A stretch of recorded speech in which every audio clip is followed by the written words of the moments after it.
Alright, and hello again to YouTube. What's up, what's crackin'? My name is Crackin Atkins, and I'm coming today actually with some match analysis and commentary for my run at the CLG Calendly Gaming Burst Series for Guilty Gear Strive. So this video is a bit spur of the moment, but also has been in the making for quite some time in a different sense. To kind of give some context, I had another video planned for match analysis, but I'm actually scrapping it in favor of this one. The reason being that my first match analysis video was actually going to be for my run through Guzman Gaming's Strive and Chill tournament. That was the first one where I was able to finish top 3 out of I think around 40 entrants. I can't recall right now, but in fact that footage is actually being shown right now from that very tournament. But that was my first Guilty Gear Strive tournament, and although I thought the placement was okay, I kind of went back and forth. I wasn't sure if I felt comfortable going through with the analysis aspect of it because it was very week 0 centric play. I think that was in terms of, I had early access because I got the deluxe edition, so I had it for about 4 or 5 days, but for some people that was their day 1 or day 2 of playing the game. So just overall, some of the decision making I made in sets and just my concept of how to play represented fairly early habits and mindset, and I definitely have learned a lot since then. And I mean, as time went on, the quality of the match analysis video dipped more and more as I started to learn more about the game and play more tournaments and sets. It just didn't age very well. So then on Saturday, June 19th, couple of days ago from now, while trying to search for some Guilty Gear Strive tournaments to join, I noticed that I was actually already signed up for the CLG Burst Series. I probably registered for this tournament weeks ago before I even bought PC Guilty Gear Strive, considering I just bought it on Wednesday night of that week. In fact, I woke up at around 9 a.m. To go to my computer around 9:40, and then I realized my round 1 match was literally in 20 minutes. So I had to speed run eating my cereal and grabbing some coffee, water, and iced tea to get ready. But I didn't expect to really, I didn't expect for that to last too long. But I ended up being stowed away in my room for quite some hours, and that is because I made it pretty far into the bracket. So I finished 9th out of 434 entrants, which was definitely something I'm proud of in a sense. I really wanted to make top 8, more on that later, but on a major scale, that was definitely the best placement I've ever earned at a tournament across multiple titles. I played a lot of games in the past, I don't know, 10 years I've been playing in fighting game tournaments. I think it's more close to 9, but yeah, on a major scale, I've placed top 16, top 8, and even top 4 territory in some tournaments for BB Tag and Tekken, but never across in any of my previous titles have I gotten top 16 at a tournament of this scale and size. So yeah, again, pretty proud, but motivated to outperform this. But anyways, within this run I played 9 whole matches, but only 1 of them were streamed, which leaves the other 8 matches to either fall to the replay abyss or be uploaded and saved. So I'm definitely choosing the latter option, and I'm even going to provide some commentary, thoughts, and analysis of my whole run at the CLG Burst Series. There's a couple of key matches here that I think are really worth showcasing, especially on the top 64 side for sure. And if I'm going to upload minutes and hours of match footage, I want there to be some additional compelling aspect to it, and possibly even attempt to start a conversation around it. None of these matches are going to be perfect, so if there's anything that you notice as the viewer or any critiques that you'd like to offer, please feel free to leave a comment, let me know what you think. But yeah, enough context, we can just go straight into the matches here. Okay, so my first round match was going to be going up against Bujo. So not a player I've heard of before before this tournament, but ended up being somebody that I added after the tournament because it was a really close set. So they play Axel. They're actually going to be switching to Anji after this set, and boy was it a first round, because first of all, Axel is definitely a character that's been giving me some trouble. Again, more on that later.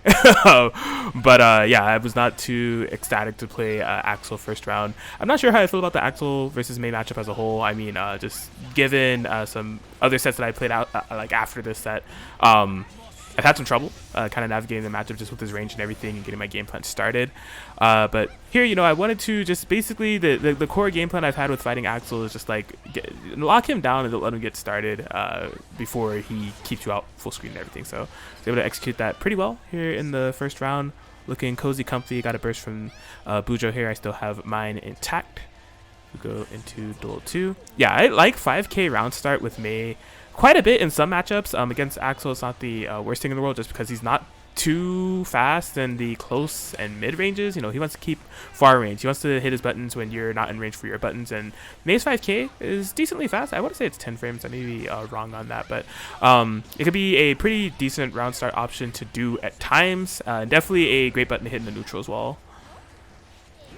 So yeah, this time I'm suffering a bit more. Bujo has gotten some good damage on me. I can't get out of this left side of the corner. This is, do I have the meter? This is kind of some Hail Mary. Yeah, my coffee is not kicked in yet. Don't worry about that action. We're doing some dolphins. Blue Roman cancel is looking rough for me. No Cali burst. I'm just going to hold it. And yeah, I ended up dying. I did not FD there. But it was fine. That was like, you know, an okay match to lose. Okay round. Still have my burst as we go into game 3. Yeah, I just really hate like, granted there are some dead zones and like Axel's like pressure with these like sickle and everything if you're in mid range, but when it's full range it's such a pain to deal with. You can see me just like desperately not wanting to be in that range either. I'm just constantly jumping forward and saying like, no, please let me in. And he just refuses. So Bujo playing pretty well in the mid and far range game, but I do finally find a way in. A nice counter hit. I do burst, but it does not get punished. I definitely got away with murder there. And now Bujo's in trouble. Bujo is cornered as Axel with a angry Mei who's been trying to get in all game in front of him. YRC tried to dilute the pressure, but at what cost? I really like doing that on Oki against people that like don't have DPs. This is basically the sort of ambiguous, you know, dive 2H from the air. Are just rushing in. Jump heavy slash is the button of choice, and that was able to get me game 1 decently. You know, I was kind of able to execute my game plan, you know, especially in that round 3. I was being kept out like quite a bit. So being able to stabilize and cover that ground despite being on a life deficit and getting the game was pretty good. And it forced a switch to Anji. So at this point, internally thinking, so Anji is my secondary character, I was confident. Like, yo, I know how to fight Anji. I play Anji. This is perfect. I'd rather fight Anji than Axel. But what Bujo showed me is that Anji is pretty proficient and actually ended up giving me a little trouble. So you see the fusion pressure. I reacted to block the overhead. I'm trying my best to fuzzy guard because like there is a different timing in which Anji's overhead and low hits. You can stuff out a lot of Anji's options. You just gotta lap it. You can stuff out a lot of his options by hitting buttons during the fusion pressure, but I wanted to just be content to just kind of block it, not take any crazy risks. But it's not paying off for me too well at the moment. I am able to get this throw into the corner and try to change the tides, but I'm definitely on the life deficit here. And yeah, Bujo was on point with those all set. The 236S that covers a good amount of the air and has a little bit of a spinning hitbox on the spinning parry box, I guess we want to call it, on the beginning of the startup frame. So Bujo taking that round 1 pretty convincingly. That was a dropped combo. I think I thought I was going to be able to get the run-up slash. I should have instead probably went to sweep. Or I maybe could have gotten the throw. I'm not quite sure, but run-up slash is not the option. Missing out a ton of damage and knockdowns here, and just look at this situation here. I have been able to escape this corner. Bujo doing a fantastic job of like covering the skies. Like I said, I have not been able to jump. No punish on that blocked overhead, which is like crucial, pivotal. Like that is, if you block that overhead from Anji, make him eat something. Like do not let him get away with anything. Really, all fusion options, like when it comes down to it, if you can just have a punish ready to go. For any of the options, that's great. Just kind of keep them in check because you don't want this character to get away with murder. But changing the tide here, that was a very good blue Roman cancel. I don't know what I reacted with there. Possibly if I had went for throw, I could have had a more favorable outcome, but I think I was just completely unprepared for the action as a whole. But you can see Bujo, despite my confidence of going up against Anji, Bujo definitely showing that they're not to be messed with as we go into game 3. So yeah, this was the way this tournament worked is that it was first to 2 up until top 64. So when you got out of your pools, it would be first to 3 from there on out. So this is stressful. I can go to losers right now.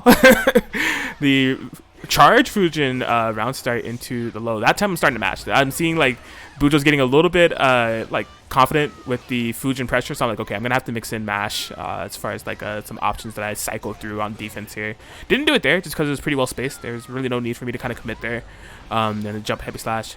I am so mad. So I do this to people all the time because like Anji's parry is active for so long. I've never had it happen to me. I waited so long. I thought that was gonna be a whiff punish, and I just ate all that damage for no reason. Lost my corner positioning, but it is what it is. Man, it stung to watch that again. Anji is so good. Oh my gosh. I'm surprised there wasn't a follow-up there. Definitely could have gotten some more damage. I was probably holding my burst for the occasion, but it didn't quite happen. So I could still hang on to my burst for a bit longer, building some meter. I could tell that there's some shenanigans about to go on. That was almost a very nice counter hit confirm. I didn't have the full thing needed there. That was great defense. So after that purple Roman Kensou, I was definitely going for an air throw. Bujo snuffed it out and just did that jump medium slash to keep me on the ground.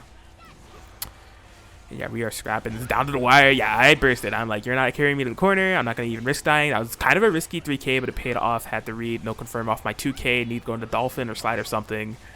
And this is tense. I'm making this way more tense than it needs to be. I can't believe I won the round that way. In fact, that wasn't even... So the punch version hits close of the Dolphin ball kick. The kick version hits far. I did the kick version there, and he actually ended up stuffing his run, and that was nuts. But yeah, so I'm on the life lead. Bujo has a burst available, so I need to be a bit cognizant of that. I'm trying to be a bit more active because Bujo has been, in my opinion, kind of really outplaying me in the ground game here. Like, they've gotten their Fujin pressure started way more than I've gotten Totogeki or anything going. So, and you can see I'm already in the corner. So, block overhead. This time I punish. I'm like, no, none of that.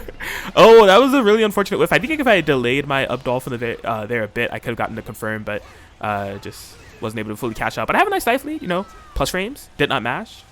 Good stuff there from Bujo, but they are at the point where they need to outplay. They need to make this comeback. They are on the verge of being dropped down to losers. I'm just pestering, forcing Bujo to approach. I don't want to commit anything too much. I'm going to get a burst soon, so even if things start going, like, you know, awry, I will have that to lean on. I'm going to get YRC. I have plenty of defensive things to rely on, and things are kind of going astray a bit here. And I mean, I'm still up around, so I'm not too pressed about this situation. Just staying super patient, blocking it out. It doesn't matter if my risk gauge is up. I got my burst back, so... There we go. How am I going to use it? Just still playing this super conservative game. It's kind of an exit win scenario. Depending on the hit that he has, I do have a burst available. That snipe did not hit this time. We're both at danger. I'm just stalling this out forever. He made a mistake, a pivotal mistake. I was not ready for the punish, though. It was a bit random, honestly. I went for the fuzzy there, and he was absolutely ready. But there it goes. The jump to heavy slash does take it, and I was able to win my first round over Bujo. Again, like a fantastic player. Somebody that I added afterwards just because I do want more matchup experience against really both of those characters. Even though I play Anji, I was definitely proven that like I need to fight Anji more rather than just playing him.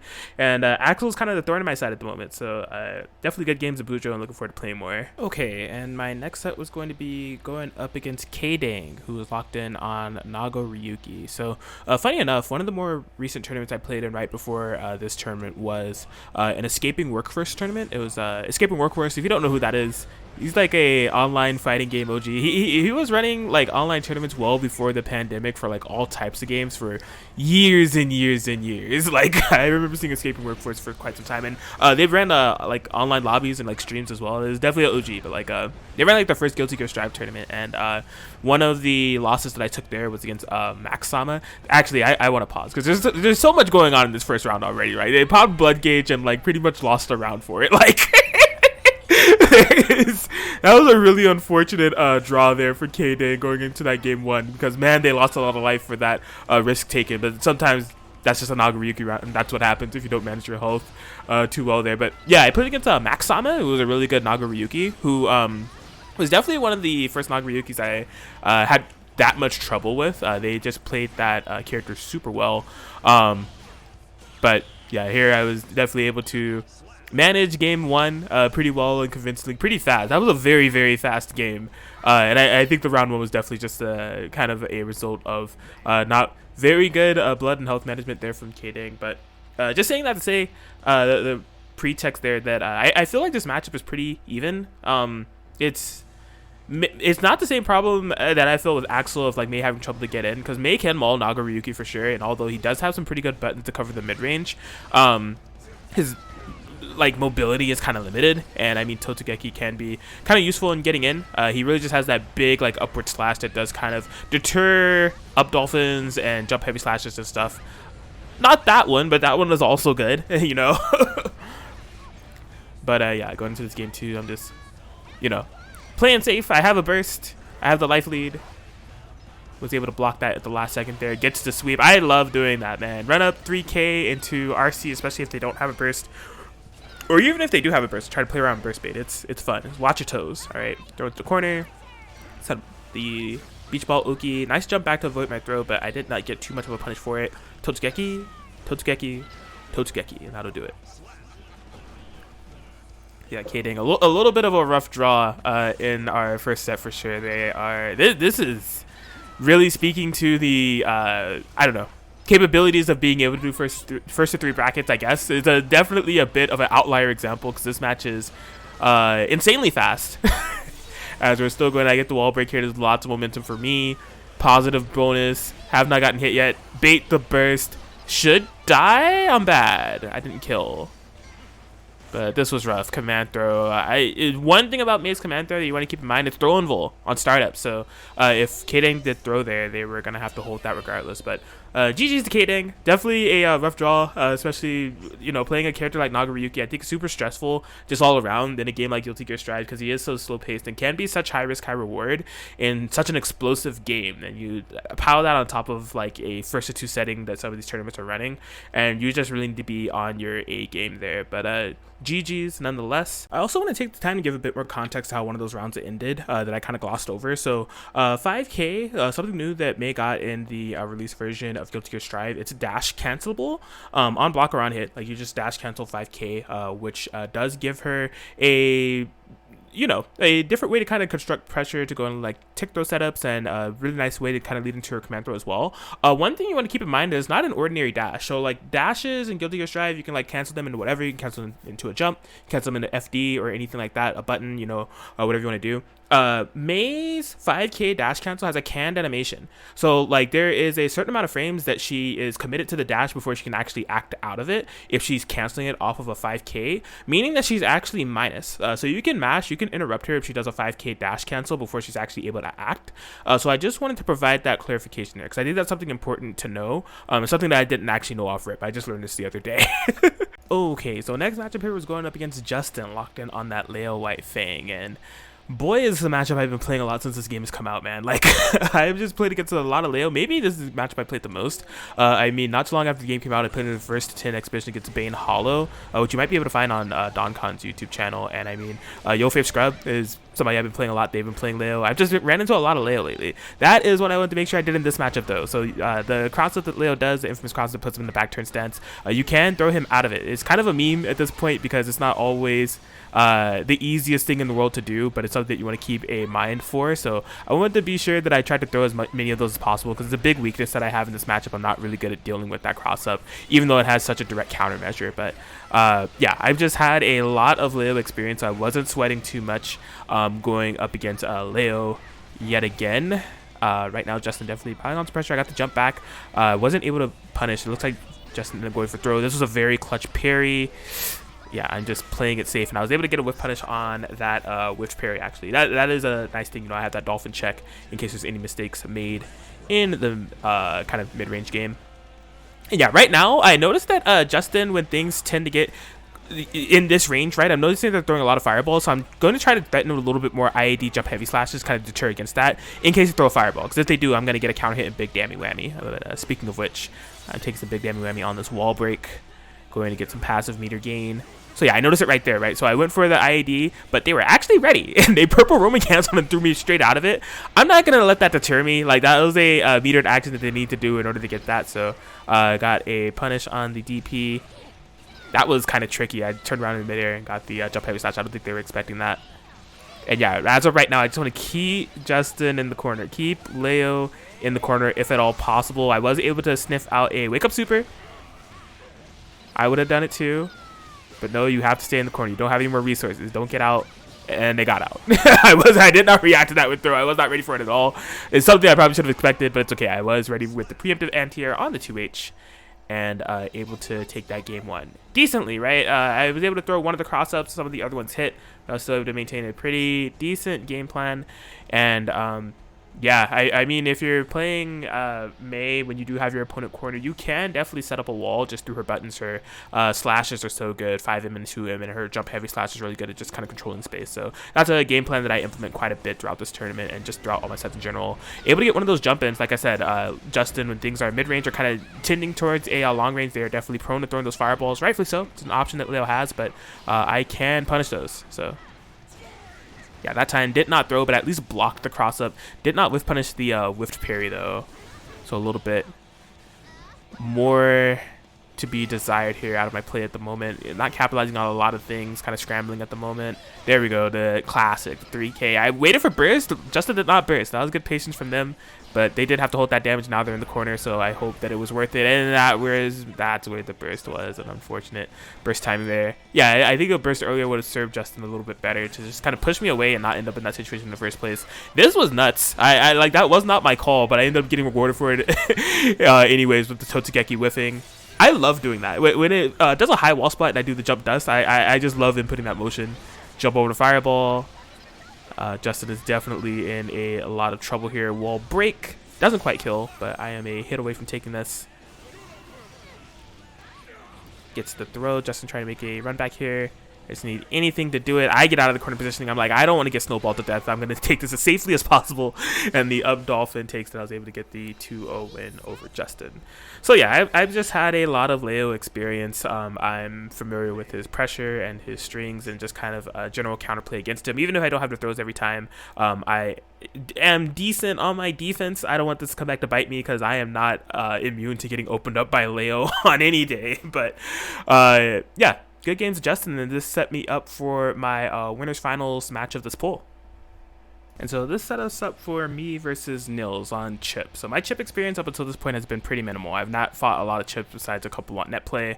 I know some of what he can do. I know he has command throw, alpha blade cross up, and all that good stuff. But I just have not fought the character a lot. So I was expecting a crazy match. Nils Chipp is very interesting. You're gonna notice that Nils plays really slow. Like you can see that we like at the round start we're at like a full screen positioning. It's constantly getting to like a full screen positioning. Nils is like just like really content to play a lot of neutral. I was not expecting this pacing of matchup going up against a Chipp, but it is what it is. I mean, we're just really kind of filling each other out, hitting a lot of buttons. Nils is not committed to anything too crazy as of yet. I am kind of getting toward the corner positioning. I recognize that. IAD forward. No, please not corner me. Yeah, you can even see on the Oki, just super patient. I don't have a reversal DP. Like, I was surprised that the pressure was that minimal. I mean, Nils is literally in danger. Like, they are, like, teetering towards, like, negative penalty territory with, like, the pacing that they're playing this matchup. Now it's starting to, you know, build up a little bit more momentum. I find a nice counter poke. Able to get a burst bait as well. Not the best punish, but it's a punish. It's some damage. You know, it's against Chipp, so every little bit counts for sure. I have misspaced that a lot. I actually should have taken a good amount of damage on that punish if Nils was a little bit more prepared for the situation. But Totsugeki will allow me to get round one. But at this point, I'm like, okay, Nils is going to play pretty slow. And personally, just like my natural playstyle, I like pacing of matches like this. I don't like pacing of matches like this, though. Like this round, he's going in. Like, he's going a lot more ham, doing a lot more interactions. If we play slow and I have like more time to think, I end up personally just feeling a little bit more comfortable and performing a little bit better.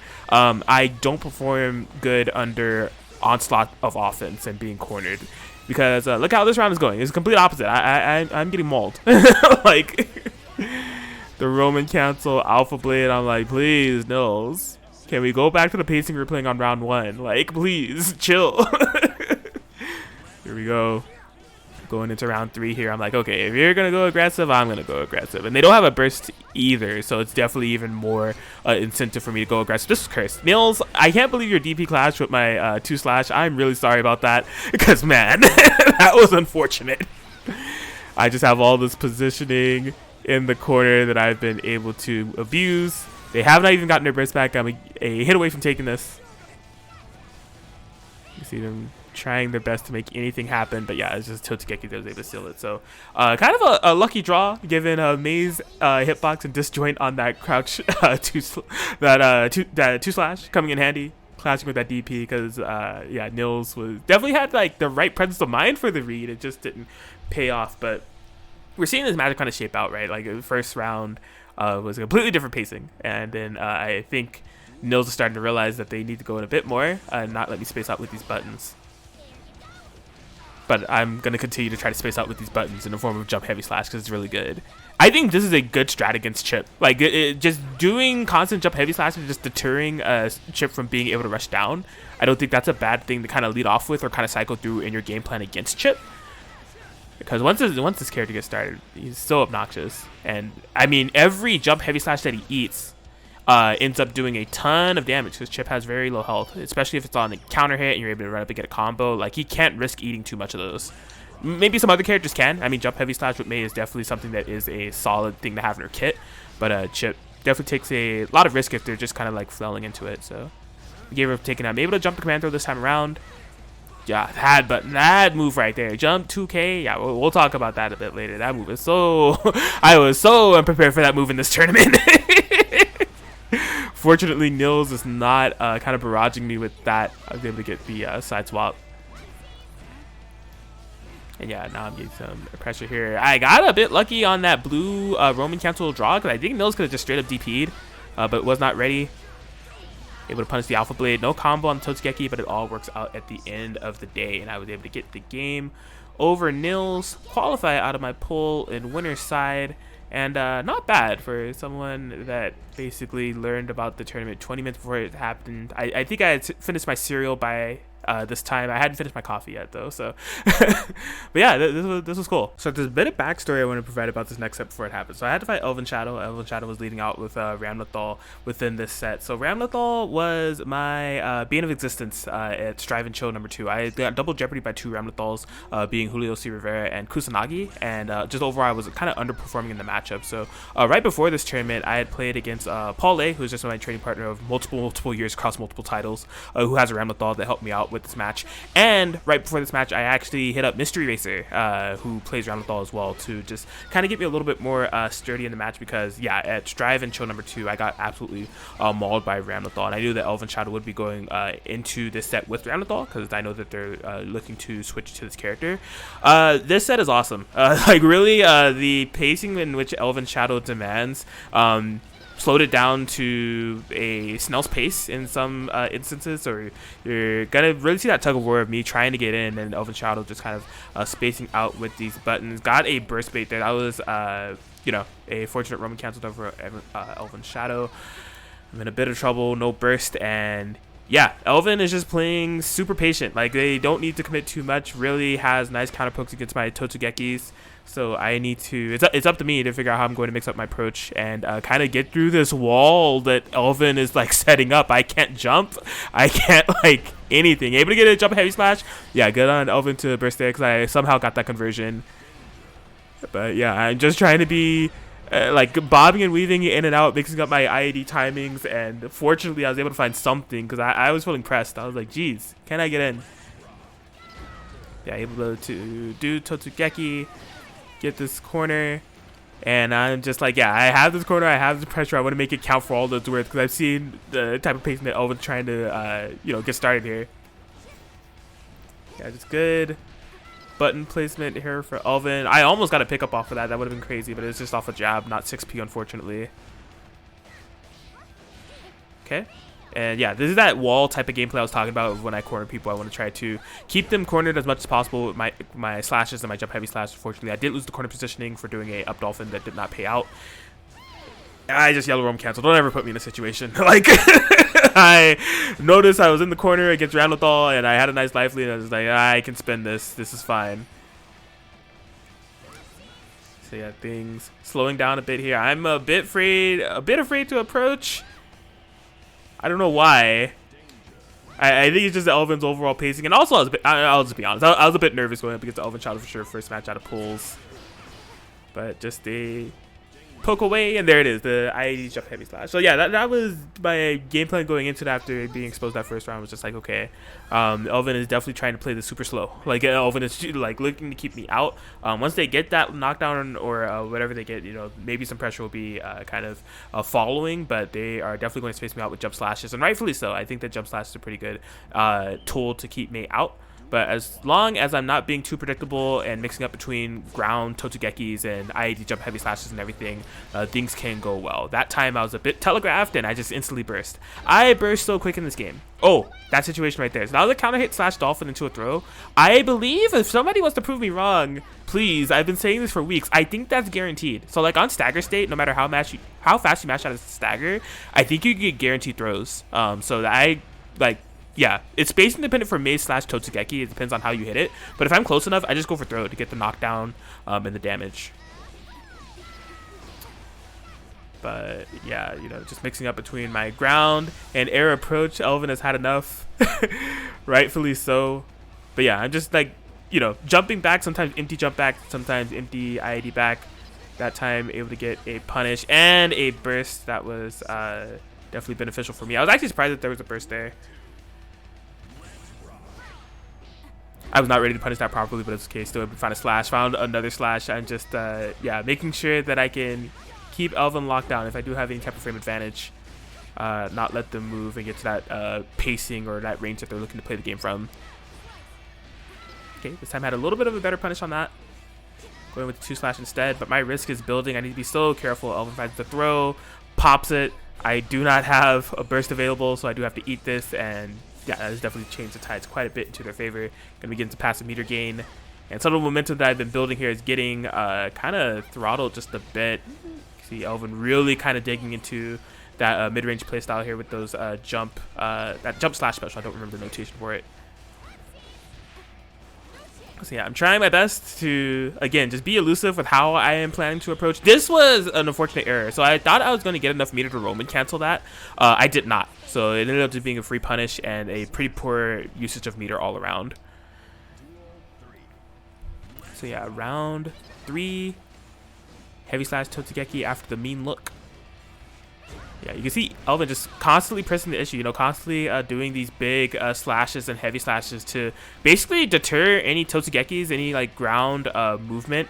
So yeah, I'm just really taking my time here. 99 seconds is a long time. I can play the long game, and I'm just trying to really pick my spots about how I'm really going to approach Elven here if they're not going to be doing any approaches of their own, you know. It is kind of adding up a bit because I have taken some pokes. I am going to have to commit to something eventually. And I can commit to a Totsugeki. It doesn't work out. But I burst. Don't ever put me in a situation. And yeah, Elven has been on point with those anti-airs. Not quite the confirms, but this time around definitely had the proper confirm for the situation to tick throw. And yeah, me playing this long game is really starting to not look good as time is running out. I am at the brink of dying. So I recognize it. Get in. It's now or never. I need to outplay. I need to like really get some stuff going here. But Elven has just been so persistent. Like these buttons, man. Almost had the anti-air there. A little bit misspaced. Totsugeki. I need to get in. Time is running out. 30 seconds. I recognize it. I'm like, dude, am I about to get timed out in Guilty Gear Strive? He literally pops the super. So this was unfortunate. I thought I was still, I didn't think that was, I know you could jump over and punish that. I didn't know if I had landed or not. So I was a bit sus on like trying to jump or anything because I just wasn't sure what I was, where I was in the situation when that super was popped. I do a burst because I was trying to get a gold burst. I was trying to get anything. Elven is really gonna time me out, like, but I find this big hit. This is huge. The burst just instantly get off me. I was like, man, I still have to get something. So I got this huge counter hit. I was not sure what to confirm into. I have the life lead. Run up dust. So what I did on defense there, I actually fuzzied a bit. So I wanted to do like block for a couple frames and then go for a throw tech, and I don't know what ended up coming out, but no matter what it was, the last thing I was expecting was run up dust. So some clutch persistence and kind of like, man, playing the long game there from ElvenShadow. And I noticed that was just a pattern of how they were playing Ramlethal, really slowing this game down. And that one, I did a big sigh after losing that round, because after like making that comeback so far, I really wanted to just kind of get that game so I could be up 2, but no, we're in first to 2 territory now, because these are first to 3 games now that we're in top 64. So I have a little bit of an idea of Elven's pacing now, trying to keep things maybe make a bit more decision making in the neutral game rather than letting things literally go to timeout unless I'm sitting on a life lead. Because Elven has definitely showed they're more than capable of playing that game and staying cool, calm, and collected. Nice throws here in the corner. I do have the burst. Holding on to it. I'm just going to hold this damage because I do still have life lead at the end of the day, so no need to do anything too crazy. Okay. Spacing out. Yeah, you see, this time I do have the life lead, so I'm not like, I'm kind of trying to keep things in a range where I can react. These are big counter hit slashes and unfortunately didn't pay off for Elven. I spin my RC, wasn't able to get much off of it, and then the super, that was clutch. stuff out. I think I did a slash up dolphin there. This match was so nuts. Like, I had to stay really calm, because like I said, I was nervous going into this match, and just seeing the pacing that Elven was playing at just really kind of took me for a loop. Yeah, plus dolphin, just swinging, staying in mid range and swinging. This was good. Yeah, I just instantly bursted. I was trying to get a little bit ambitious there with that dolphin, or that beach ball, but I did the kick version. Elven it's just been playing really well. Get the guaranteed throw. That's huge. It's such a good thing for me to have, and anybody else that has a stagger state, maybe something that you want to look into if you're able to get a throw follow-up out for those. It definitely gave me the life advantage off that situation. Things can definitely get ugly here, though. Elven not committing to anything too much, because would have had to throw a sword to get me in the corner positioning, but didn't quite do it. I come down with 2 heavy slash. Yeah, I thought that Elven might go for a air throw off of that Roman cancel, so I just did 2 heavy slash to kind of deter against that game plan, in case that was what they were thinking. But yes. See, now I'm playing the long game because I have life lead, and Elven like has burst. I'm building mine. I'm playing a long game that I want to, if we go to a round 3, I want to be able to like have my burst as soon as possible, because I don't like being put in situations. So I am like content with not approaching too much. Yeah, just YRC, get off me. I only need a hit, and there we go. I was able to find the jump heavy slash. So I'm gonna, rather than like if I push the itch to try to rush down, I would have to wait longer to get my burst in this round. But now that I have my burst, I'm being a little bit more active. I know that like if I make any dire mistakes, my burst is just seconds away. So. And there we go. I just got my burst. I'm already in great positioning. Able to get that 5k dash cancel that we were talking about earlier. There is a gap there, but that isn't a option that I've showed Elven throughout the entirety of the set. So that was a pretty good time to bring it out, especially with how much damage you get off of that. Able to get a burst out from Elven. I did not punish that. I was not ready, but I was more so concerned with just getting out of the corner anyways, which I have not been able to successfully do. RC canceled that on a whiff because I was afraid of getting punished. I did not want that to be a factor. And yeah, I'm once again playing that slow game again, because this is where I can play the slow game. If I have life lead, I can match Elven's pacing, and I can just kind of take a more methodical, slow, counter poke, footsies type of game. But I have to have life lead in order to do so, so that's what I'm trying to do. And yeah, I still have that burst available, so it's a fail-safe in case anything goes wrong. Now, how the tables have turned, I'm on the verge of timing out here, but Elven finds the super clutch super. And I was able to get the air throw that time around off of the purple RC by the skin of my teeth. So I'm up 2-1. I'm not sure if I expected it to be, but yeah, regardless, I was up 2-1. And then at this point, Elven backed out. And I knew what that meant. I knew that meant that they were going to switch to Faust. So I have fought like 2 Fausts, like maybe since the game has been out, like literally 2. And definitely none of them being at the level of Elven, who is a Faust legend. So I was a bit spooked. I was like, I don't know how I'm going to approach this. I know my general game plan definitely gets Faust is like, if they take to the skies and try to throw items, I do have a nice button to contend against that. I have the ID heavy slash, so I can do that. But Elven kind of showed me that there's even counterplay to that with like Faust. I don't know Faust notation, so I apologize ahead of time. But he has like a jump where he pulls out a syringe that could be kind of good, and he has that poke right there, the jump or whatever that is, where he pulls out the scalpel.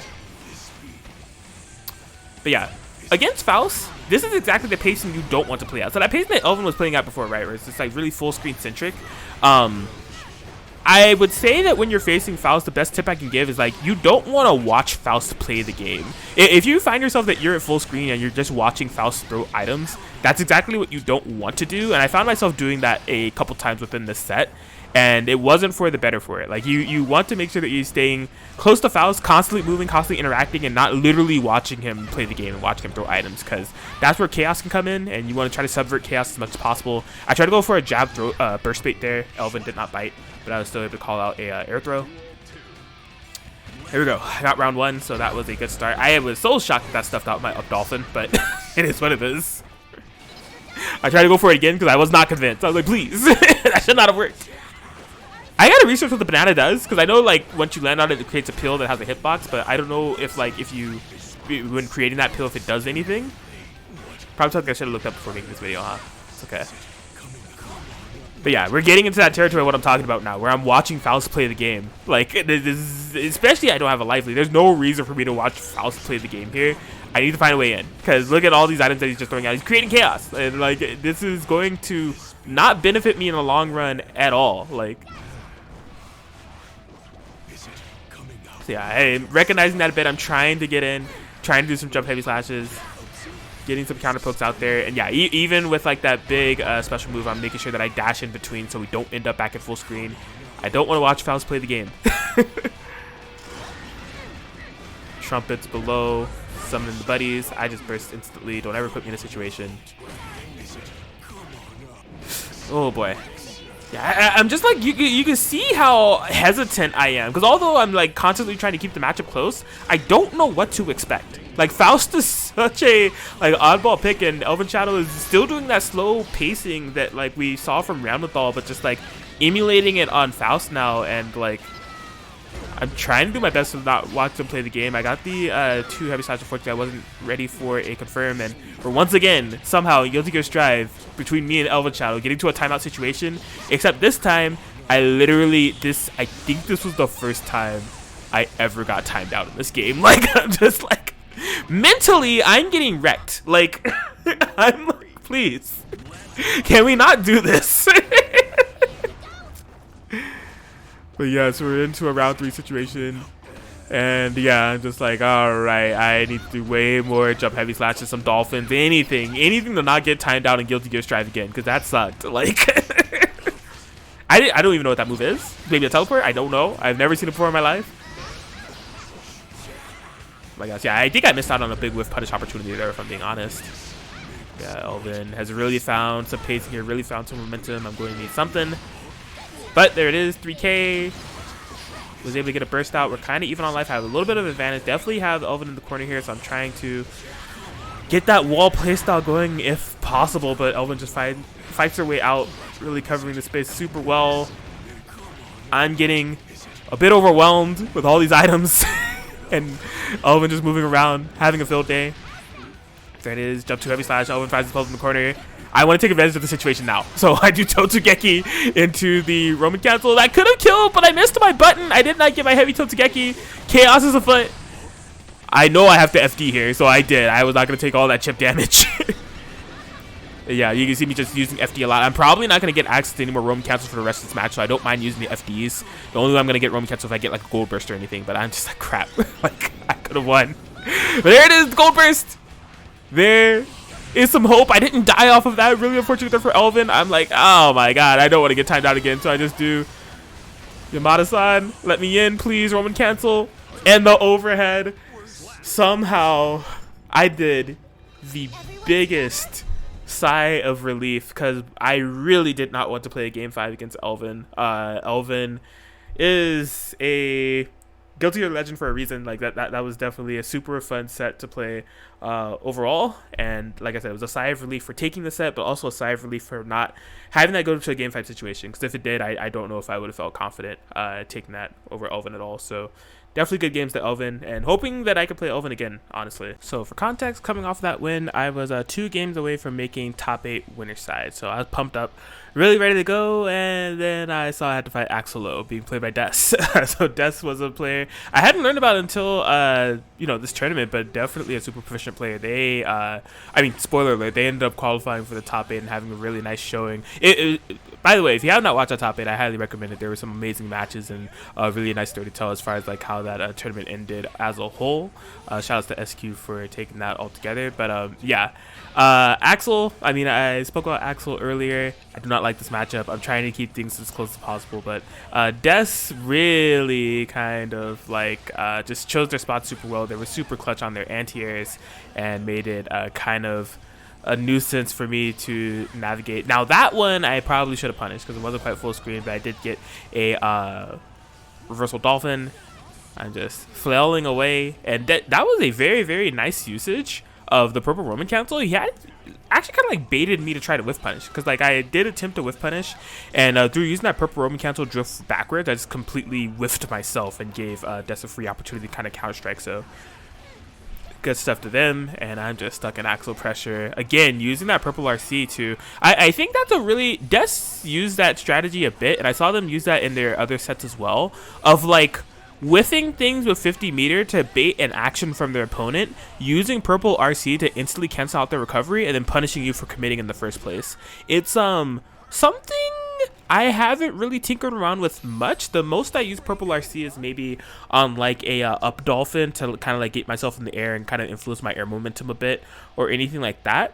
But Des used that very well, and I'm gonna say just for sure that was something I wasn't even ready for. On top of the Axel matchup, just seeing that option being used that way, I'm just like, what in the world? So I'm sticking with Mei. Trying to just find a way to navigate through desks. I'm just like, man, that time got the nice IAD, jump heavy slash, push to the corner. I just wasn't prepared for that at all. I ended up letting go of the block button and really kind of changed the tides of everything. Now I'm getting mauled. Now I'm in the corner. How does this work out, man? Please. Yeah, just throw back. We're playing leapfrog at this point. And again, the blue Roman cancel. I think that Des could have gotten a punish there. Des's meter usage is like not really for red Roman cancels. It's not for you know, yellow Roman cancels either. Sometimes they'll stockpile it for the reversal, but it's really influenced or kind of used on those purple and blue Roman cancels. I think it's just to kind of I don't know, just kind of accelerate their neutral game a bit and make their neutral game even stronger, because that definitely seems to be, you know, naturally with Axel, like the pacing that you want to play at, you know, just establishing a strong neutral and mid and long range game. But they use purple and blue Roman cancel to amplify that, which I think is very good. So I went for a throw bait. Des not taking no risks. This time I do block. I did not try to counter poke or punish.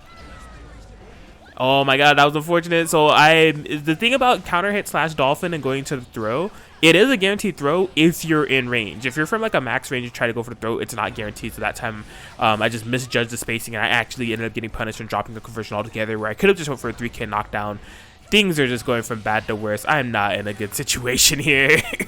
Yamada, I was hoping that maybe Des committed to a button or anything, and they did, but from the range that I did that Yamada, it was not going to make any contact. And at this point, I'm like, okay, it's first to 3.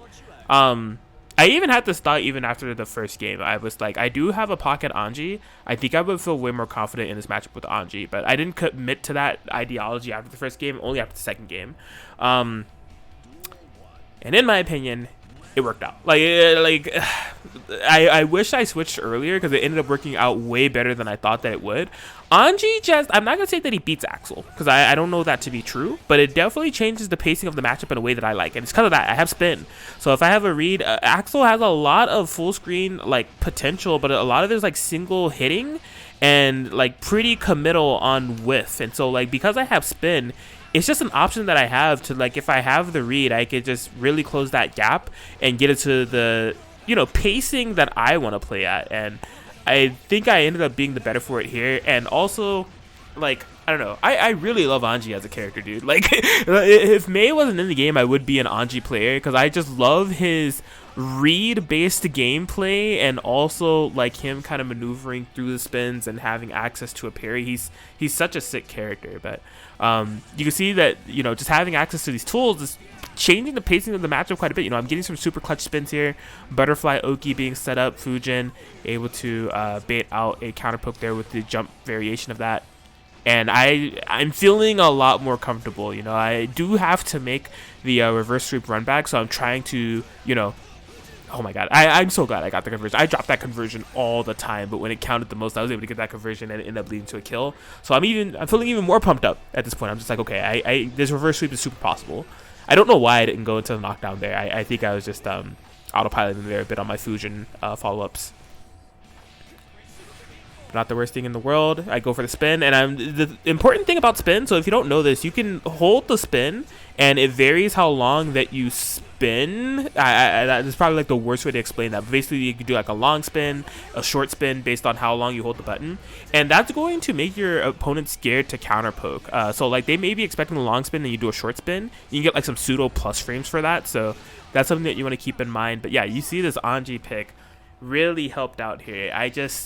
you know, retrospect, hindsight, it's 2020. It's always going to be perfect vision. And if I could go back in time and tell myself, yo, after that game 1 getting mopped like that to switch to your Anji, I would, because you know, I don't know if it would change the outcome of the matchup, but I felt way more comfortable in this matchup with Anji as opposed to Mei.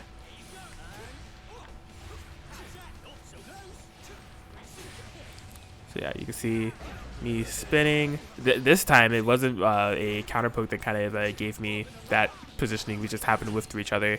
Double spin. I'm like kind of I'm playing with fire here, because if I get red on these spins, it's gonna start ending up troublesome for me. But so far so good. Kinda. Yikes! I spoke too soon. Why didn't I burst? Why didn't I burst? I'm taking all this damage for nothing. Why did I burst? I guess like it depends, because there was a pretty good life lead for Des, but I mean, if I wanted to try to play to win that round, I don't think that would have been the worst burst in the world. But yeah, not bursting, I kind of committed to disaster there, because wall break, gonna have access to that meter regain. That was rough. So at least I have a burst for this round though. You can see Des kind of feeling it, getting a little bit of a read of how I'm approaching this matchup, and just choosing some better options overall with how they're keeping out with Axel. I do the double spin again. It's not getting punished, so like I'm keeping that in mind. I'm just like, okay, double spin is not getting dealt with too much. Spin in general is not getting dealt with too much. Like I haven't gotten punished on a spin yet, so I don't know what I don't know why I would do butterfly in this matchup in neutral. That is like probably the worst idea possible. Such a bad idea. Yeah, you can see I'm trying to get a comeback here, have corner positioning. I was not even worried about a burst bait here. I was just like, I just want to cash in my damage and get it now, but unfortunately mistimed my throw. Things are looking a bit bleak here. Did not try to counter poke after that, because I don't even know how it is on block. The burst, not making any contact at all. A whiff punish, but I'm now in range for fusion, and there it is. Des was able to stuff me out and take it 3-1 altogether. Strong Axel player, and I had a blast kind of watching Des's ladder matches in this tournament. Like I said, if you didn't watch the top 8, definitely check it out. Des is somebody that you want to watch within that top 8, because they definitely put on display with that Axel. But it was just too much for me to overcome. I have a lot to learn in this matchup, and I plan on grinding it out after this tournament. I definitely learned that Axel is a bit of a weak point for me altogether. But yeah, I think in the future, Anji is somebody that I'm going to go to sooner, if not just outright going to straight up. I did make a tweet saying that when it comes to the matchup against Axel, I'm just going to lock in Anji off rip. Yeah, jump the gun there, because I might have another character that I'd be locking into that matchup that I'm not going to reveal yet. But yeah, great stuff to Des.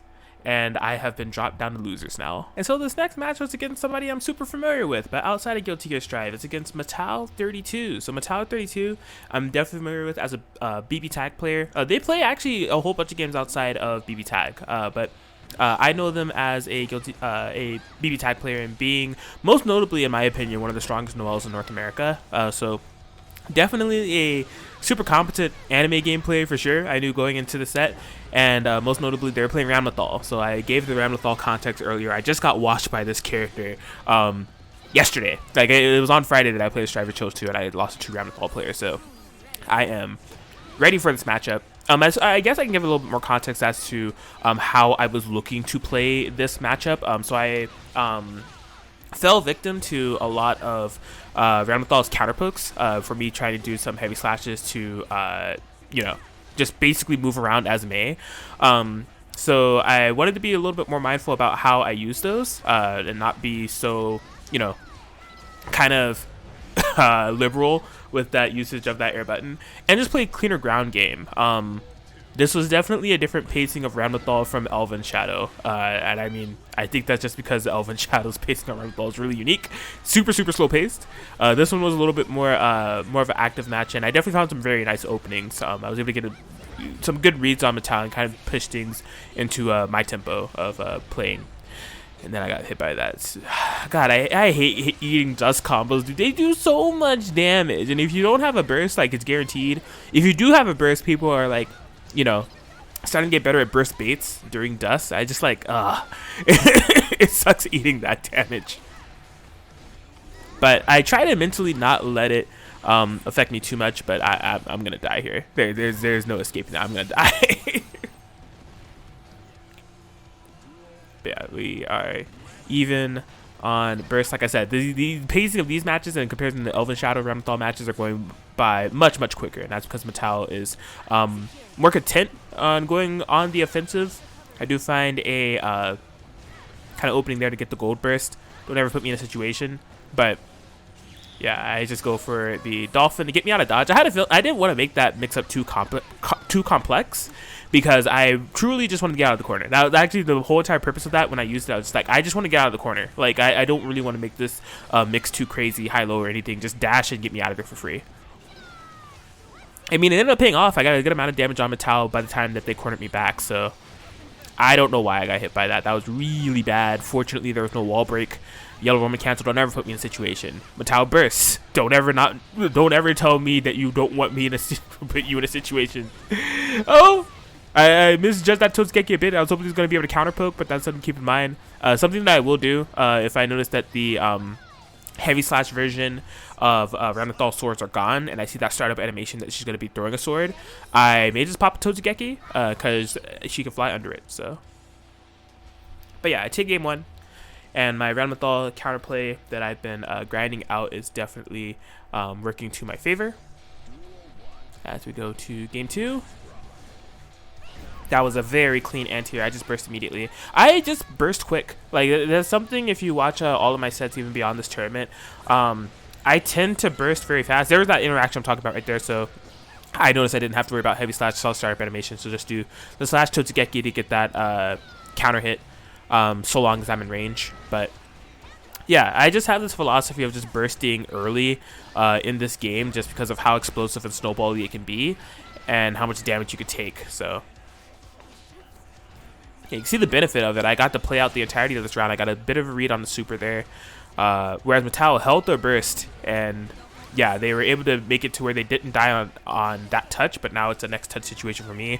I've already built up a lot of the momentum, and there it is, Totsugeki. Not only that, since I burst early, I'm definitely going to get, well, depending on how fast this round is, I'll say I have a high likelihood of getting my burst here in round 2, whereas Mattel might not, right? Especially if they get caught in a pickle, they're gonna have to hold that. So yeah, early bursting, it's just a philosophy. Maybe I'll make a long form video about that in the future, but yeah, right now things are definitely at my pacing. I'm feeling super comfy cozy in this matchup. I'm finding good jump heavy slash calls. I'm getting overheads. Like, things are just looking up for me, and that will kill right there. I'm able to get to game 2.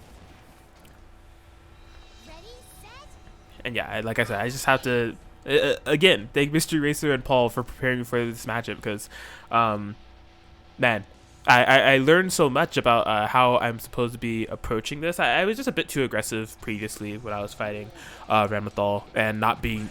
I wasn't used to being stuffed out in the ways that I was, because their jump slash is so good. I think that Ramlethal does have some of the best countermeasures against airborne Mei in the form of that jump slash, and even grounded Mei in the form of the slash and heavy slash buttons. It can really kind of create a bit of a hard field for me to navigate. There's that ambiguous kind of jump to heavy slash again that I do off the dash on my Oki. Yeah, corner pressure. That time so I committed to Totsugeki there without... Oh, that was... So this is cheeky. I'm pretty sure that Mattel dropped the combo, but still getting that air reset was pretty nice. Oh boy. FDs, but yeah, I ended up getting stuffed out. So yeah, a solid response there from Mattel, but I'm trying to take this as soon as possible. I do not want this to go long. Mattel's been on point with the anti-airs all set. Whew, okay. Yeah, I'm trying to do that wall play style, right? Just jump heavy slashes, slash on the ground. Don't let Ram leave the corner. I'm being a bit elusive though, because I do know that there is a potential of, just throwing out a heavy slash sword or anything like that. So Ram does get out of the corner, but still, I'm just, I'm content. I have life lead now, so if Mattel is going to chase, I'm okay with that gameplay. I'm content with running away. So And Mei can be a bit of a hard character to chase. So Ram is very good at stuffing Mei out preemptively, right? If you're doing those jump slashes and you know that Mei's going to be taken to the skies, she's very good at stuffing her out that way. But not a lot of characters are very good at stuffing out Mei reactively or like chasing Mei, if that makes any sense. More of a conceptual type of thing, but I think it rings true. Okay, wall break here, fired right back. We just got over there, and now we're back over here. Oh boy, yeah, I baited out the reversal super. And now I'm a round away from moving on here into what I think would be top 16. Yeah, I think it would be guaranteed top 16 for taking this match. Yeah, I'm just pestering now. I'm really pushing the issue, trying to get a bit of a snowball going. I also want Matao's burst. Like, I want Matao to burst early, build up this risk gauge, whatever I got to do. I noticed that they... I kind of got a feel for the tempo in which they would counter poke off of like close slash pressure or far slash pressure, I should say. So I'm kind of abusing that as much as possible whenever I do get these openings. Just mixing up between the kickball and, you know, different types of dolphins. Starting to become a bit overwhelming. They almost got a nice counter poke there, just didn't commit properly. That red Roman cancel dolphin, it wasn't really supposed to be. I literally just wanted to keep up the pressure. Like, I didn't even really have any like mix that I wanted to do there. I did not go for the fuzzy. I was just trying to stay as offensive as possible. Oh, that was a really nice air throw. Matao able to find it. I just gold burst out. It wasn't even a reaction to the dust or anything. Just don't ever put me in a situation, and I want this tempo. The blue Roman cancel wasn't able to do anything off it because it didn't have any meter, no invulnerable actions available. The whiffed burst was super unfortunate for Matao, and then at that point, so the reason why I did that, Matao had exhausted all the resources. They didn't have any more meter available, so I didn't have to worry about any reversal supers. They didn't have a burst. There's like nothing that I had to worry about, so I just did the slash dolphin and then instantly went into super because I can Roman cancel it. And then at that point, you know, last time I did it to escape the corner, at that point I wanted to go for some mix, so I was going to do like overhead or lower anything. So it set up a frame trap situation to where if Matao hit a button after blocking slash dolphin, they were going to die, and if they did not and instead committed to block, I was going to be able to probably get a mix that would be a little bit tough to defend. So good games to Matao all around. I was able to take it 3-0. Like I said, I'm a big Matao fan. Definitely a I love Noel and I love watching Noel and BB tag Matao. Super proficient there. So I'm happy to see that they're also making a good strive run, and hope to play more of them in the future. All right, so straight up, this is the set of this bracket. Me versus Monib. Monib had a fantastic run in this tournament. Like, Monib took out Kugi and Poles, and then I watched their stream match that they had against Dacid Bro that ended up going 3-1, but Monib just looks so dominant in that match with Zato. And so, funny kind of pre-context here. So I had been talking to Mystery Racer earlier in the week, even before like Strive and Chill, well before this tournament, and we were talking about Zato, and I was like, dude, like, I don't even know how to fight this character. And he was like, Sagem just put out a guide about how to fight Zato, if you like need any ideas or anything. And so I was watching the stream match of Monib versus Dacid Bro, and I'm seeing how filthy Monib was, and like literally it was like 2-1, and I was like, I'm watching that video right now because like I knew that Monib was going to win. I was like, this Zato player is so good, and like I don't know how to fight this character. If I fight Monib off rip, I'm gonna get 3-0'd. So shout outs to Sajam for helping me within this set and giving me some ideas. So what the main aspects of what that Sajam video taught was basically how to deal with Eddie. So I have not played Guilty Gear in the past. Like, I have played Guilty Gear in the past, but like I haven't fought like every character. I don't have a lot of knowledge. I didn't know that the Eddie summon, if you hit it once, you know, it disappears. You know, Zato can't call Eddie out for a little bit of time, but there's a Eddie move that has infinite hits of armor that you need to be super careful about, right? So I had all this counterplay in mind, and I was going to try my best against here Monib, because let me tell you, Monib is a beast. I fought some other Zatos, I've seen some other Zatos, but Monib is definitely really, really good. So this was game one, kind of filling each other out. I started out strong, but Monib retaliated right back. I'm just trying to take the fight to Monib. I don't want Zato to get started. I saw all too well against Dacid Bro what happens when this character gets started, and I'm like, Zato's kind of ridiculous. And one thing I do have in my favor, I do have some pretty good buttons in the neutral game to hit against Zato, so I want to use that to my advantage as much as possible. And like I said, I did have a little bit of knowledge about how that counterplay against Eddie can go. One thing you're going to be seeing me figure out in the matchup is actually how good Mei has it against Zato. Dolphin is fantastic because if there's an Eddie out that's able to be hit, Dolphin will not only eat through Eddie, it'll also go through Eddie and hit Zato too.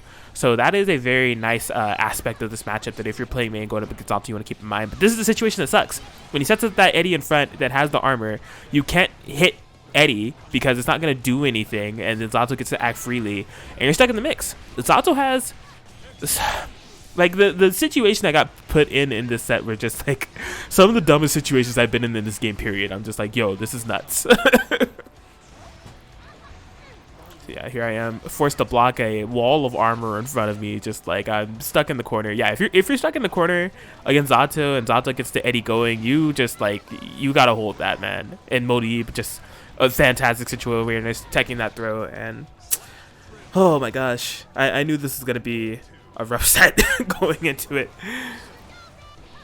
But yeah, you can see I'm trying to stick to the game plan, trying to take the fight to Zato. Very good call on that throw recovery. And then this is where I learned that Zato has a command grab. Because I was like, oh crap, that was a command grab. And he does it again. It's like, dude, like, why does Zato have all of these options? Like, they were able to set up Eddie, you know, have infinite armor on one of those actions, set up the frog for block stun or whatever, and then there's overheads and lows that you have to worry about on top of regular throw and command throw. Like, this character is so good. It's so freaking good. And Monib is... I feel like Zato is one of those characters that is kind of tough to bring out in a tournament this early. And Monib was just showing so much mastery of the character already that, like, really struck some fear within me. So, trying my best to, you know, contend with that and do what I can against it. You know, I've done some homework. Because that homework was necessary, or else the set would probably be over 3-0 Monib's favor right now. But yeah, I just pushed, literally I got pushed to the corner off of nothing but Eddie and Zato pressure. Like, it's that impressive. It's, man, like, oh my god. And just set up the throws underneath. Zato able to act respectively of it. Reset the pressure. Like, dude. I literally just mashed. Like, I'm just going to be real. I literally just mashed. Desperation trying to get out of the situation and somehow hit something. But I'm in trouble. Like, I have not been able to figure out a way to get, like, Zato to stop playing the game. I do a desperate reversal super. You know, Monib able to block in time, even with no punish. Not the worst thing in the world, but I am fighting out of this corner finally. I still have a burst available too, so this isn't awful. I could try to make a comeback. But yeah, Monib picking their spots super well. That was a really risky beach ball to do. Fortunately, nothing too crazy happened. I'm kind of committed to this burst at this point, unless I'm going to just do like a crazy burst and really believe in myself. Heavy Dolphin, no challenge, Monib, patient, sitting on this life lead, forcing me to approach. I do corner them, but yeah. And like, I didn't know what to do. Like, I'm doing those IAD jump back heavy slashes to deter, maybe if they were going to set up frog or something, thinking I was going to go in, but no, Monib played it out perfectly. And I'm just pressed, I'm stressed, and I'm getting thrown in the air. Command throw. Zato, man. Look at this. Like, how do you block any of this? Oh my gosh, Monib nearly working on a perfect here. And I'm just lost. Like, I tried to do the slash dolphin there to hopefully, you know, chew through Eddie and hit Zato. But I'm getting perfected, and it's 2-1. At this point, I took a little bit of time before we readied up. Maybe like 20 seconds to just take a deep breath and close my eyes.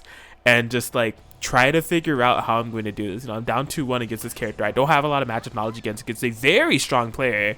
And I'm just like, this is nuts. Like, how? I'm trying to figure it out. I'm trying to block it out. I'm trying to just do anything. Totugeki out, right? Just please don't put me in these situations that have been causing me so much trouble.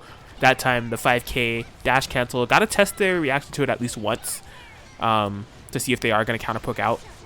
This time I get a huge burst bait. I tried to get as much damage as possible there. It's still a decent amount. And there it is. That finally worked in my favor. So yeah, if you're playing Mei against Zato, just keep that in mind. If they throw out anything that's not the armored one, and maybe not the frog one in some distances, like if it's a grounded Eddie summon that they're doing, your Slash Dolphin can eat through it, and Slash Dolphin is pretty fast, like 7 frames if I'm not mistaken, and it can make contact with Zato too, so it's a very nice countermeasure.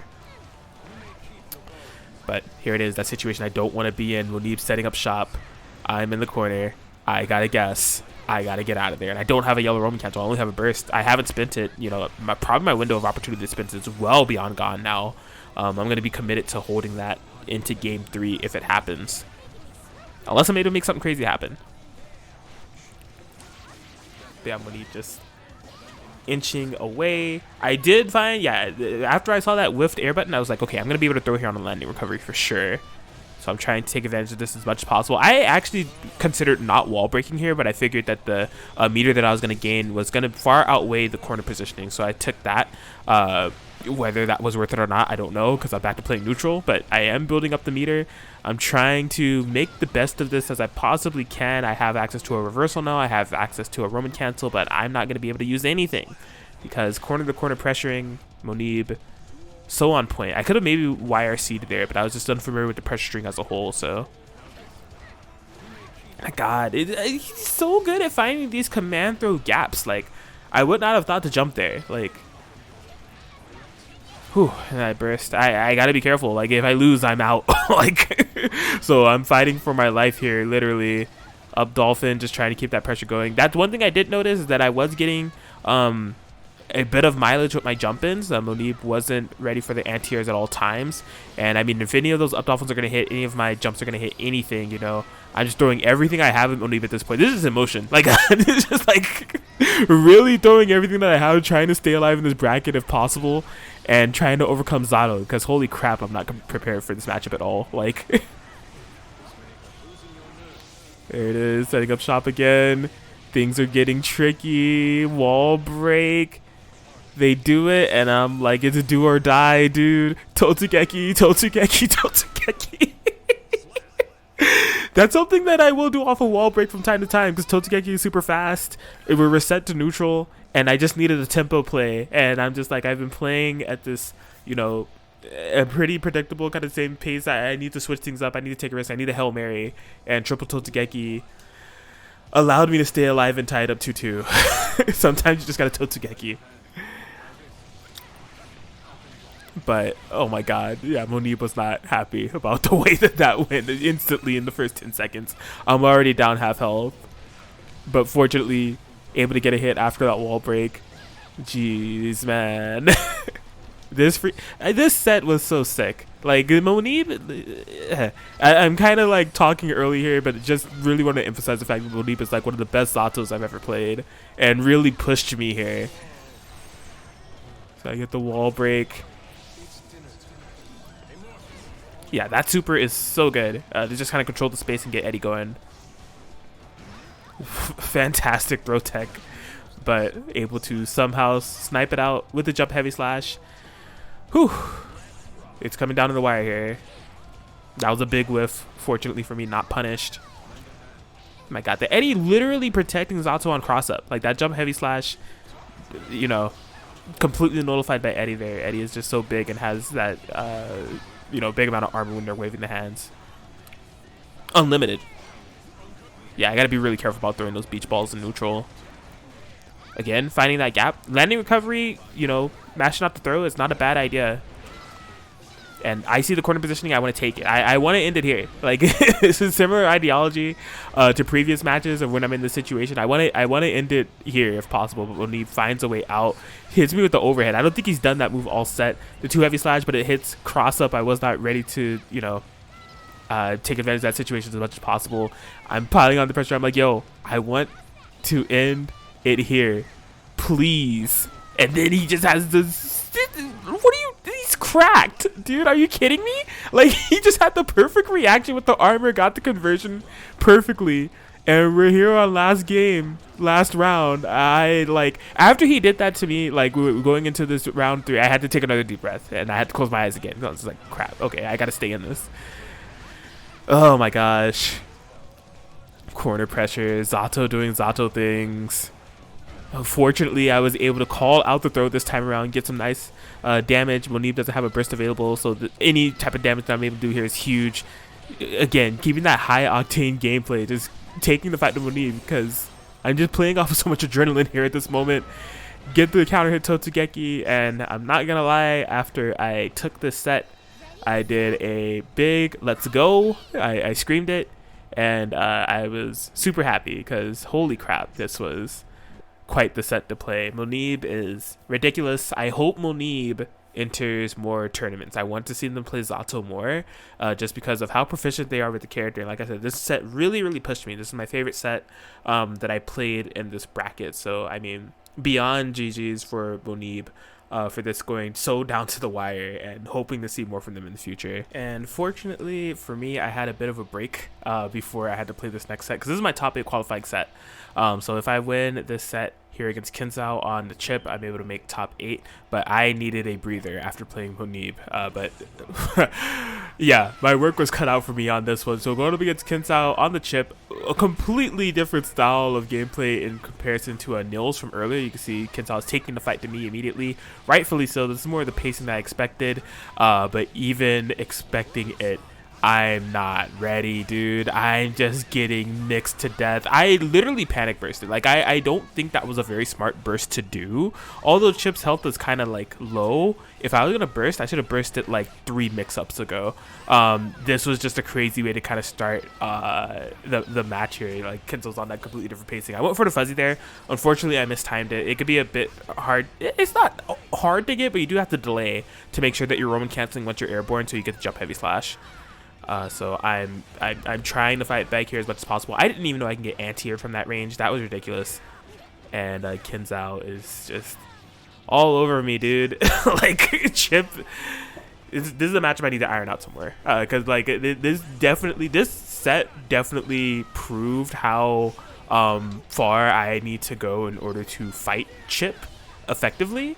Because this was ugly. Like, the command throws just kept on hitting.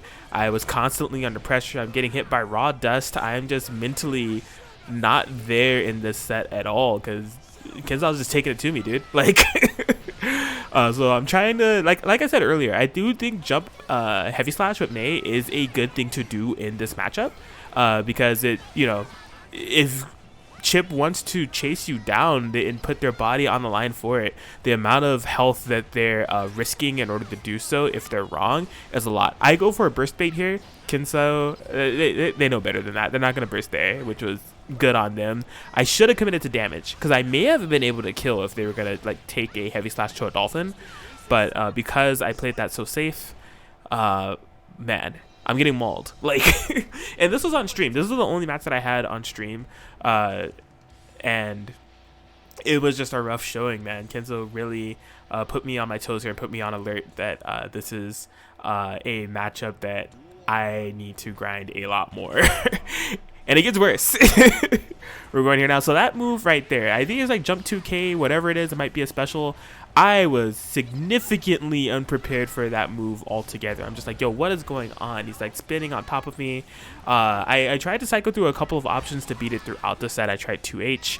I tried up dolphin, and nothing consistently won. And it was also just really hard to react to that was happening, because like, you know, Chipp has like a lot of jump options. Just in Guilty Gear in general, you have a lot of jump options. You got like double jump and all these things, so you could do that jump special from Chipp. I'm assuming it's a special. It might be a command normal, and so many different types of ranges. And yeah, I you know, fortunately here I have Chipp down a little bit low, so I'm playing the neutral game a bit better. But there it is, just like he's constantly going for it, because I haven't been able to show a consistent answer to it yet. And then I'm punished off the purple Roman cancel with the throw straight into the command throw. And yeah, despite finding a little bit of momentum in that match, it was just instantly snatched away from me.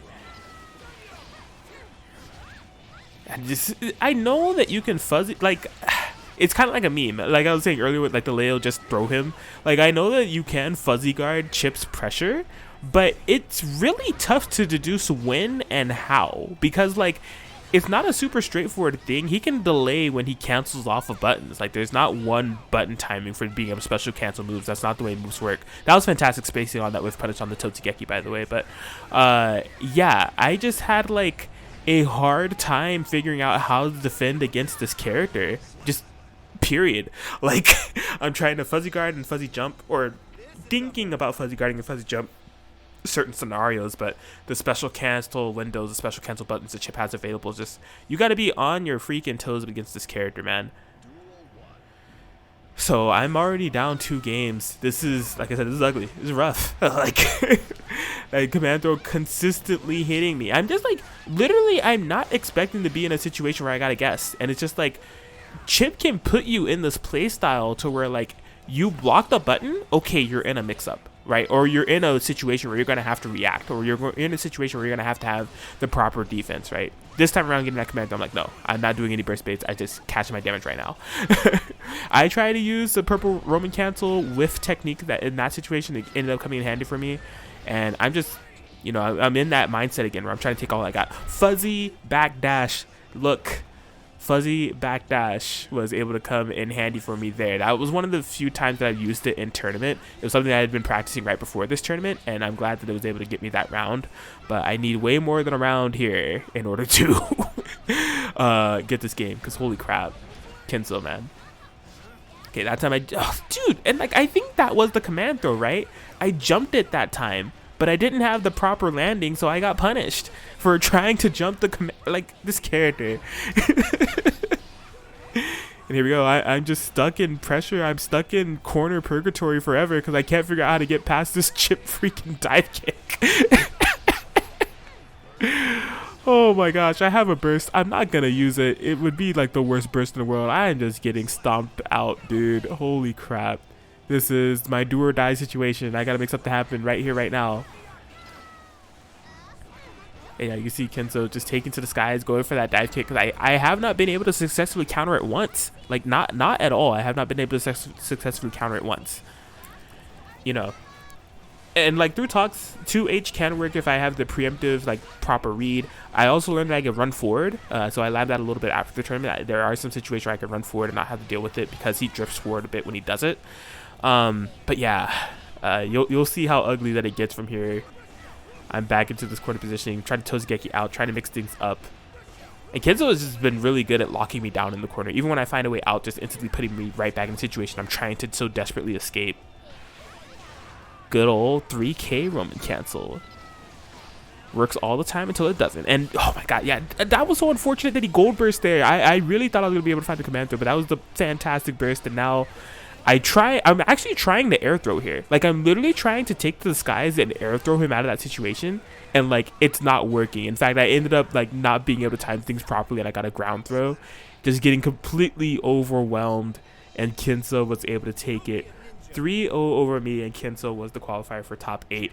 And yeah, they even got a game in there. I think they ended up finishing 5th overall, but that was going to be the end of my run, where I would end 9th overall at the CLG Burst Series. All things considered, I'm pretty happy with my performance at CLG Burst Series. Like I said, this is the best placement I've ever had over the entirety of my fighting game career since like 2012 or 2013 when I first started going to tournaments. So this was super hype. I was pretty emotional after it, with like a little bit of disappointment, because like I said, I really want to make top 8, but a lot of glee as well. And it was just really kind of cool connecting with some you know, friends that I made along the way within respective communities, with them maybe watching me play and being able to say, yo, I got 9th here at this crazy stacked tournament. But I don't want this to be the end. I do plan on entering more tournaments. In fact, I just have this tendency when, like, right as one tournament ends, I just want to join the next one, you know, instantly after. And that's something that's really easy to do nowadays with all tournaments kind of being online. So right after being, you know, eliminated from this tournament, I instantly signed up for the big Levo. So I am going to be playing in that, or I'm going to try to, you know, adjust my schedule as best as I can to play in that, because I am kind of hungry to get a top 8 positioning, because I was just so freaking close this time around.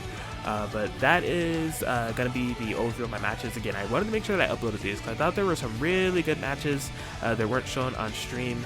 that I wanted to be able to showcase here, and I want to provide some commentary for them too, because I'm not opposed to just uploading raw footage of matches.